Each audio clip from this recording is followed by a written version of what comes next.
Dear aspirants, मैं धर्मवीर सिंह फिर हाजिर हूँ आपके साथ एक और इम्पॉर्टेंट टॉपिक लेकर आपके काफ़ी बोलने पर कि सर फाइनेंशियल इंक्लूजन का क्या मतलब होता है, वित्तीय समावेशन का क्या मतलब होता है, इसे शॉर्ट में थोड़ा सा समझा दीजिए।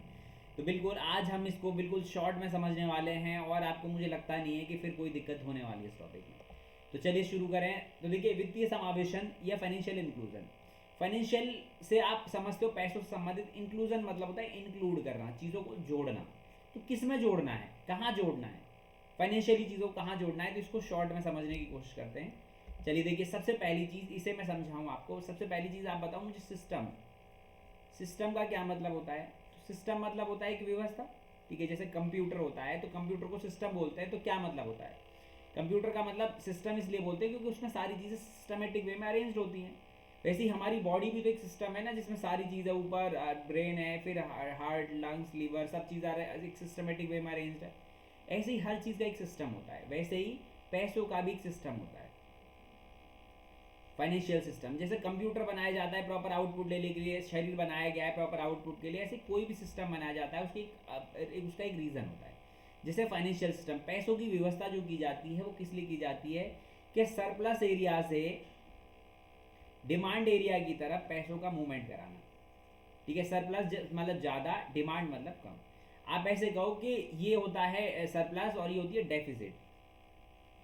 जहाँ पे पैसा ज़्यादा है और वहाँ पे कम। इसको दो एग्जाम्पल से समझते हैं। एक ए आदमी है, ठीक है, ये 10 करोड़ रुपए कमाता है सालाना, बट इसके खर्चे जो हैं, इसके खर्चे की अगर हम बात करें तो इसके 15 करोड़ रुपए हैं। तो इसकी डेफिसिट हो गई कितनी, कमी है इसके पास 5 करोड़ की। जबकि दूसरा बी आदमी है, ठीक है, ये बी आदमी क्या है, सिर्फ 1 करोड़ कमाता है साल के, बट इसके खर्चे सिर्फ 50 लाख के ही हैं साल के। तो इसमें 50 लाख सरप्लस हो गया। तो ये चीज़, अब ये 50 लाख घर रख के क्या करेगा, इसको कहीं किसी को दे दे, किसी बैंक में डिपॉजिट कर दे, तो उससे क्या है, उसको भी बेनिफिट मिलेगा। समझ रहे हो ना? जैसे ऐसे लोगों के काम हो जाते हैं। तो इसलिए याद रखो कि फाइनेंशियल सिस्टम इसलिए है ताकि जो सरप्लस एरिया से डेफिसिट एरिया की तरफ पैसे का मूवमेंट हो जाए। अब क्योंकि हम इंडिया में हैं तो इसलिए ऐसे पैसे के सिस्टम को बोलते हैं इंडियन फाइनेंशियल सिस्टम, जहाँ पे डिमांड एरिया से मतलब सरप्लस एरिया से डिमांड एरिया की तरफ मूवमेंट कर रहा मनी का। अब इसमें जो सबसे बड़ा इंस्टीट्यूशन आता है उसका नाम है बैंक। देने को तो कोई भी दे देता है, जैसे घर में दे देते हैं लोग, सूदखोर खुले पड़े हैं, ठीक है, दे देते हैं बड़े बड़े हाई रेट ऑफ इंटरेस्ट पे, फिर लोगों को परेशान करते हैं। ऐसे ही एक इंस्टीट्यूशन है बैंक। बैंक के पास लोगों के डिपॉजिट से सरप्लस पैसा हो जाता है। अब ये क्या करेगी, बैंक क्या करती है, कहीं इन्वेस्ट करती है। तो इन्वेस्ट किसको करती है, जिनको नीड है, जिनके पास कमी है, डेफिसिट है। तो यहाँ पे क्या है कि सरप्लस एरिया से डेफिसिट एरिया की तरफ मूवमेंट करवाया। अब यहाँ पे बैंक को क्या फ़ायदा ऐसा करने का, तो बैंक को फ़ायदा ये है यहाँ पर कि बैंक मान लो 10% रेट ऑफ इंटरेस्ट ले रही है ऑन एवरेज मान लो, और यहाँ पे जिसने डिपॉजिट किया है उसको 4% के आसपास दे रही है। तो 5 से 6% वो खुद खा रही है, जो भी 3, 4, 5% मान लो खुद खा रही है। तो ये जो है वो सर्विस चार्ज है इसका। तो बैंक एक क्या है, इंटरमीडियरी है, मतलब एक दलाल की तरह, रजिस्टर्ड दलाल की तरह काम करती है। खैर मुझे शब्द नहीं बोलना चाहिए बट समझाने के लिए बोल रहा हूँ मैं। तो ये जिसमें क्या है कि सरप्लस एरिया से डिमांड एरिया की तरह मूवमेंट करना मनी का। अब क्योंकि बैंक एक रजिस्टर्ड संस्था है, अगर इसके अलावा, बैंक तो एक सिस्टमेटिक वे में काम करती है, इसके अलावा कुछ लोग जमाखोर हैं, सूदखोर हैं, जो जनता को परेशान करने के लिए लूटते रहते हैं। तो अब ऐसे केस में क्या किया जाए, क्योंकि लोग बैंकों में जाने से डरते हैं, अकाउंट खुलवाने से डरते हैं, तो वो मजबूरी में उन्हें पैसे की जरूरत होती है। कोई गोल्ड की चेन रखाएगा ज्वेलर के पास, ठीक है, कोई वहीं पर ही सूदखोर होगा गांव वगैरह में, ठीक है, वहां से पैसे हाई रेट ऑफ इंटरेस्ट पे ले लेगा, बाद में वापस नहीं कर पाता, और उनके साथ बहुत ही बुरा होता है। हम प्राचीन भारत से देखते आए हैं और अभी भी बहुत सारे केसेस सुनने को मिलते हैं। तो इसीलिए सरकार एक ऐसा अरेंजमेंट करने गई है काफ़ी टाइम पहले से कि बैंकों का जो है ना, जो लोग हैं, फाइनेंशियल इंक्लूजन का मतलब होता है कि जनता जो है, जनता को फाइनेंशियली इंक्लूड करो। कहाँ पर, इंडियन फाइनेंशियल सिस्टम है, मतलब इंडियन फाइनेंशियल सिस्टम है, मतलब इंडिया का जो फाइनेंशियल सिस्टम है, मतलब जिसमें मेन अहम रोल निभाता है बैंकिंग। मतलब भारत के पैसों की जो व्यवस्था है, वहाँ पे गरीब अमीर हर किसी का अकाउंट हो, हर कोई व्यक्ति जुड़ सके, तो उसे इजीली जो फाइनेंशियल सर्विस है, वित्तीय सुविधाएं हैं, वो प्राप्त हो सके। ठीक है, तो इसीलिए, क्योंकि बोलते हैं ना कि सब चीज़ पे समान अधिकार होना चाहिए। गरीब है तो इसका मतलब ये थोड़ी है कि उसका अधिकार नहीं है। अब इससे होता क्या है, इसका ऐसे करने के बेनिफिट क्या हैं, तो इसके बेनिफिट ये हैं कि देखो, सबसे पहली चीज़, हर व्यक्ति जो है, आप ऐसा समझो, बैंक में अकाउंट खुलवाए, इसके बाद वो एटीएम वगैरह में ले, क्रेडिट डेबिट कार्ड जो आप समझ ही रहे हो, एक ही बात है। इसके अलावा इंश्योरेंस सर्विसेज ले।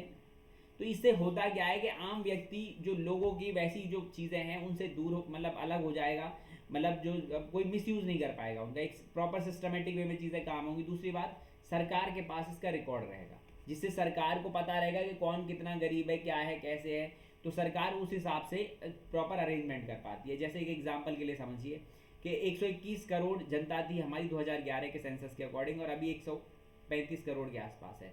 तो ये 14 से 15 करोड़ के आसपास जो लोग बढ़ गए हैं, इनके लिए भी दाल चावल चीनी आटा कपड़े लत्ते बिजली पढ़ने लिखने रोड वगैरह सबका अरेंजमेंट करना पड़ेगा, नहीं करना पड़ेगा। तो इन सब चीज़ों के लिए प्रॉपर, क्योंकि फाइनेंशियल सिस्टम में जितने लोग जुड़ते जाते हैं उनका रिकॉर्ड सरकार के पास रहता है।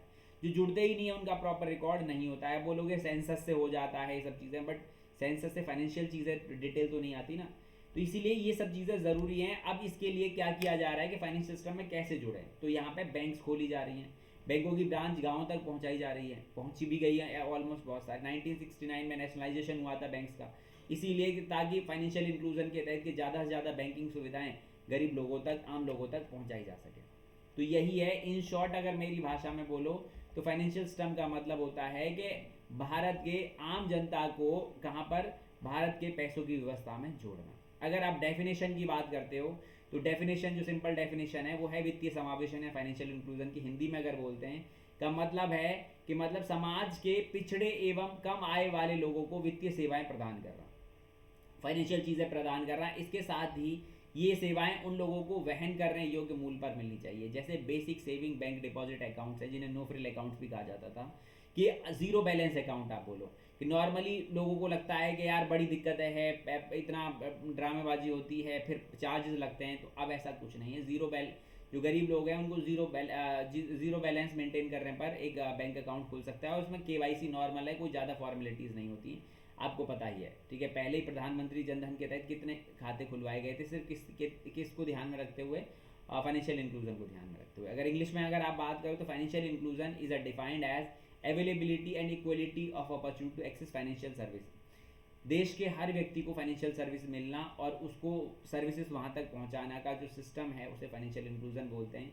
It refers to process by which an individual and businessman can access appropriate affordable and timely financial product and services.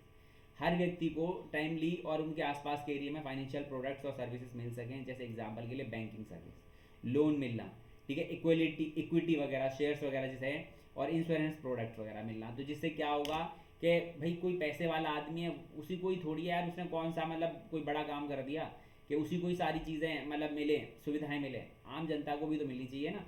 गरीब है तो उसने कोई पाप किया यार। इसीलिए आप मोटी मोटी भाषा में समझो कि देश के हर व्यक्ति को भारत के पैसों की व्यवस्था में जोड़ना, उसके आसपास फाइनेंशियल सर्विस पहुंचा के, और उसमें सबसे अहम रोल निभाता है बैंक, क्योंकि बैंक की इतने सारे बैंक हैं और बैंक की ब्रांचेस इजीली पहुंची जा सकती हैं। इसलिए बोलते हैं मोटी मोटी भाषा में कि बैंकिंग सुविधाएं आम जनता तक पहुंचाना या हर व्यक्ति को बैंकिंग सुविधाएं देना फाइनेंशियली इंक्लूजन कहलाता है, ठीक है। तो ऐसे करके ये था फाइनेंशियल इंक्लूजन या वित्तीय समावेशन शॉर्ट में। और अगर आपको कोई और टॉपिक है जिसमें आपको दिक्कत है तो आप कमेंट करके बताइए मुझे। जिन जिन टॉपिकों को आप बताते जाएंगे मैं उन पर भी शॉर्ट में वीडियो बनाता जाऊँगा। Thank you so much.